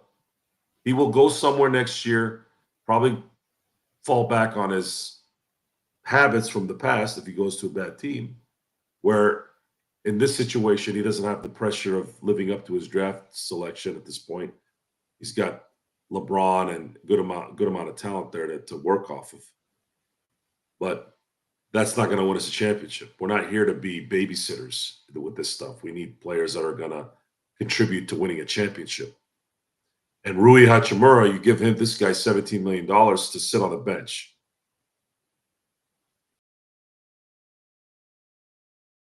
Only taking 5 shots. Somehow the offense that was every created time I see him, him 5 shots. Every time I see him hit that corner shot, not the deep corner, the corner left, corner right, I feel like he's going to make it, and he usually does. So at what point, what are we missing with Rui that's not working? I don't see him being too deficient on defense. I see him moving around. I see some athleticism there. I see him shooting the ball well. Is it ball control, or is it the obsession with the guard lineup? He's not a guard, obviously. Is Christian Wood playing that much better? Is Jackson Hayes playing that much better than Rui, where you wouldn't put him in there? Is the spacing bad? I don't see bad spacing when he's there. He can shoot. The spacing's better when he's in there. So what is it? Well, Jordan's trying to make excuses, and obviously he's not going to. Jordan makes excuses for everything because he's a guy. He's always positive. But Jordan, you can keep doing that all you want. You'll probably live longer than I can, but I'd rather die 5 years earlier living in reality than living in a fantasy world. He's, other than the points per game, he's putting up career best field goal percentage, 3-point percentage. Crap in practice. He doesn't see anything. He sees nothing. Because Gerald, yeah, I think this again, the worm didn't turn. We thought it might have with the success, the early returns of Christian Wood and AD playing the big lineup, but he's reverted back to what he knows best, Gerald, and that's, I guess, a 3-guard lineup that's completely and utterly inconsistent, inefficient one night, efficient the other, and he's just gonna die on that hill, Joel. That's where he's gonna go, because he'd rather lose his way than with Torian Prince than actually having a better player on the floor in Rui Hachimura, because I don't know, matchups. Maybe you don't like Rui's 6'8" body type on De'Aaron Fox, but you'll put him on Sabonis, as if so. Like, because Rui guarded Cat well, that means he's gonna guard Sabonis well. No, Sabonis is a more physical player than Karl Anthony Towns. He's more in shape than Karl Anthony Towns. He's got more skill than Karl Anthony Towns.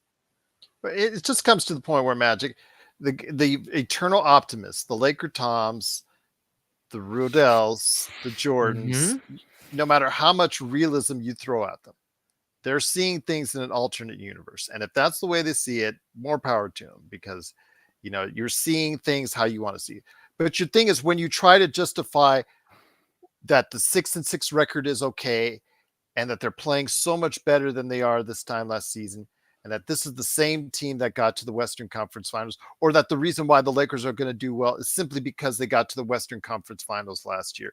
Like, there's been every other NBA team that's gone to the Western Conference Finals has always played well the next season. That's just because it is. It's not true. But then again, if that's what you want to live in, stay positive. I really compliment you on it. But please, when you come at us with the reasons why you think we're not correct, when we're seeing this product now and calling it like it is, come at us with something that's tangible. You don't. When you don't, that's the problem. When you don't come at us with something tangible, that's the problem. You can't. And in most cases, you can veer people away from the reality. That's a lot of the reasons why there's so many issues in everywhere you go. That's the point. The Lakers aren't meeting our expectations, Jordan. Chuck Noll said it. Stubbornness is a virtue if you're right. We're right. I'm sorry, guys. We're right, because 6-6. But more power to you on your optimism. 16 turnovers by the 3 top players. 23 overall. And this has been a problem. They can't rebound. They can't. You have De'Aaron Fox, who's 6 freaking feet tall, getting rebounds over trees. So you're saying, Rodell, we're not. This isn't the Matrix. We're not creating this from, the little booth in there making things happen, guys. This is real. This is real. No, how about not being bad the entire season? Denver's not being bad right now, and they'll be there in the thick of it at the end of the season. And Boston's not playing bad right now, and they're going to be in the thick of it at the end of the season.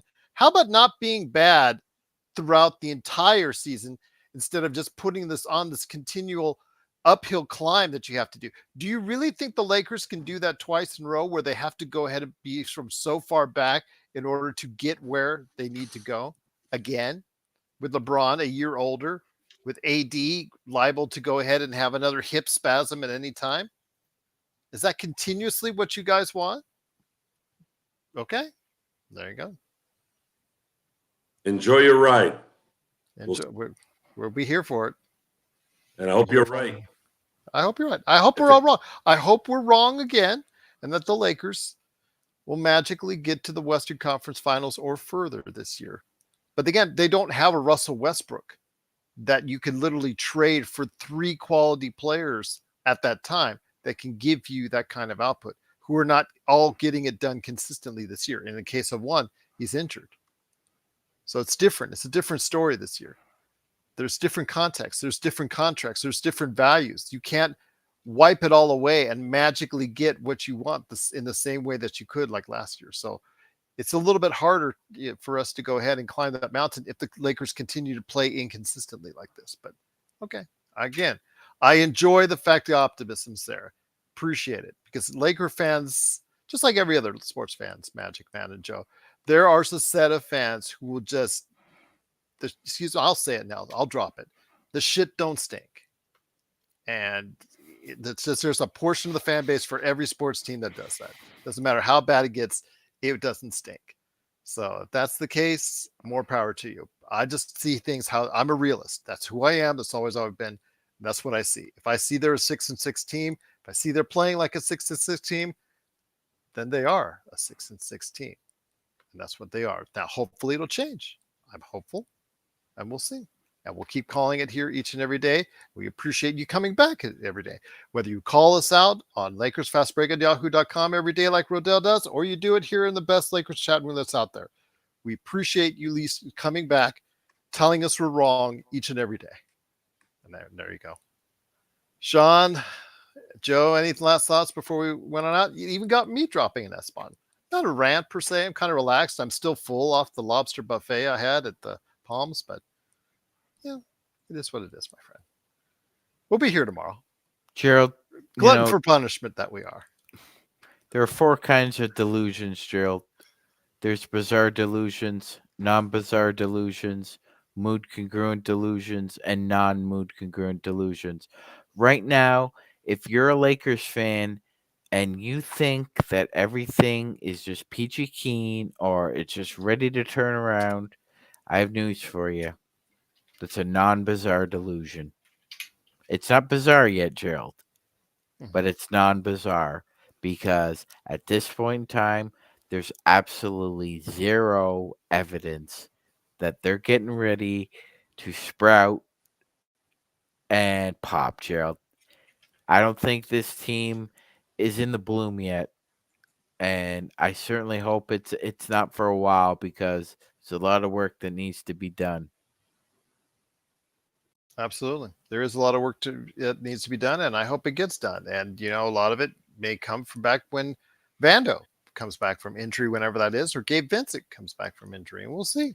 And we're hoping that Jordan and Rodell, the Lakers lost 3 games from October 22nd to December 1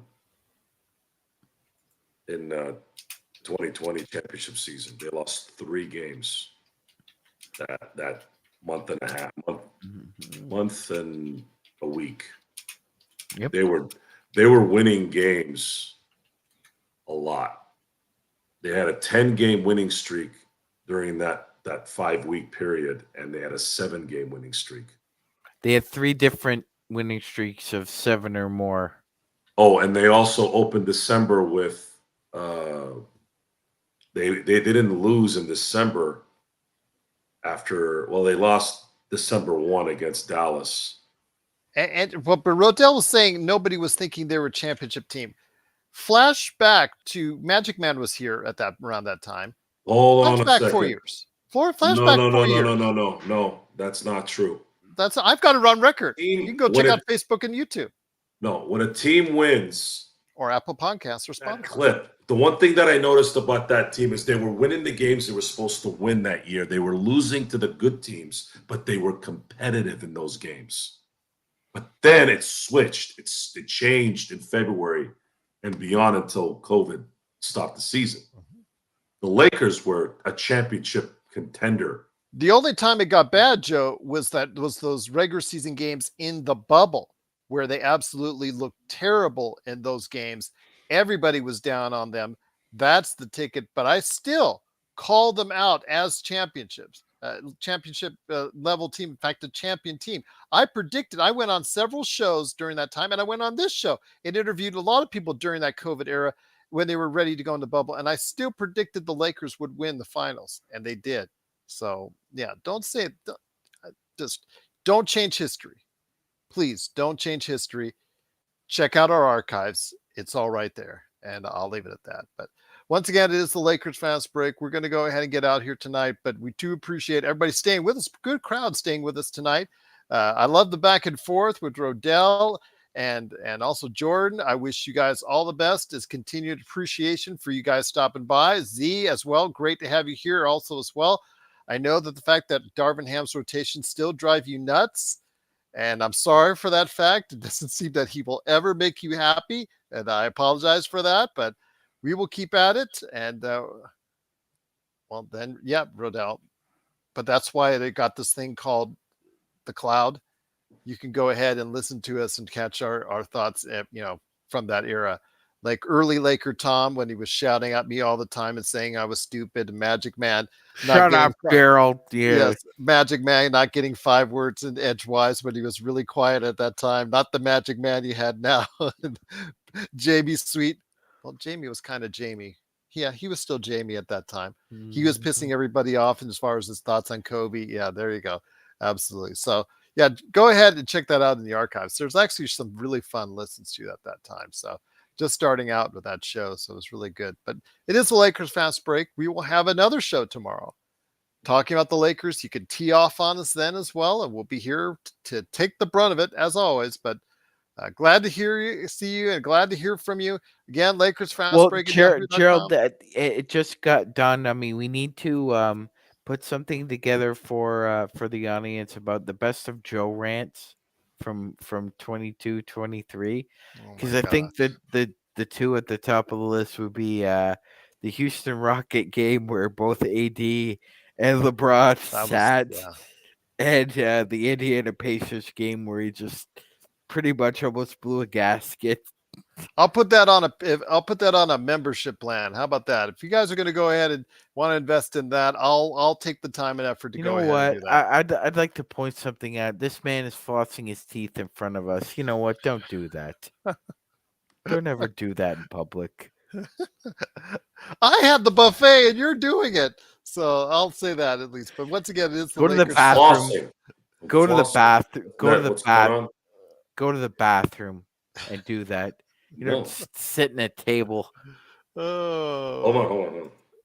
Oh my God. No. Oh no. Please don't. No. I don't want to see your possum mouth. Oh. Yeah.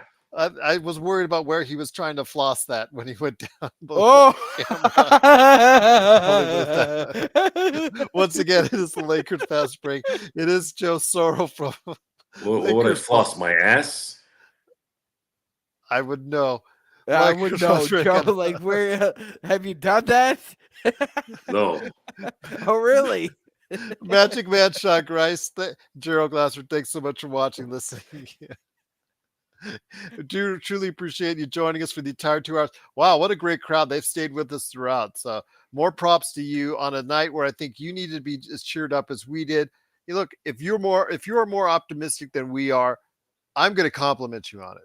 You know, whether it's realistic or not, let's hope your side wins out and they are a better team or going to be a better team than what we think that they are right now. So we're hopeful that you are right and we are wrong. Okay, that's all. We'll leave it at that. So once again, it is the Lakers Fast Break. It is Joe Sorrell, Magic Man Sean Grice, and me, Gerald Glassford. Thanks so much for watching, listening. Rodell says, my point was no one wins the championship in November. See the Boston Celtics the last 3 or 4 years. But to put yourself into a position where you can possibly win a championship starts with good habits in November. And it goes from there. But that's right, Gerald.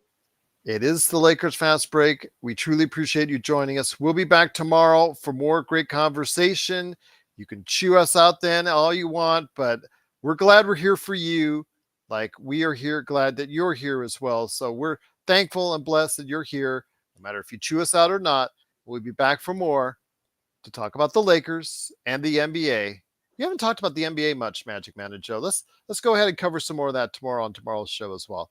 So definitely looking forward to that as we go ahead and see the Lakers heading off for a Friday matchup in Portland. We'll see how that works out. But tomorrow we're back for more great, good stuff right here at the Lakers Fast Break Podcast.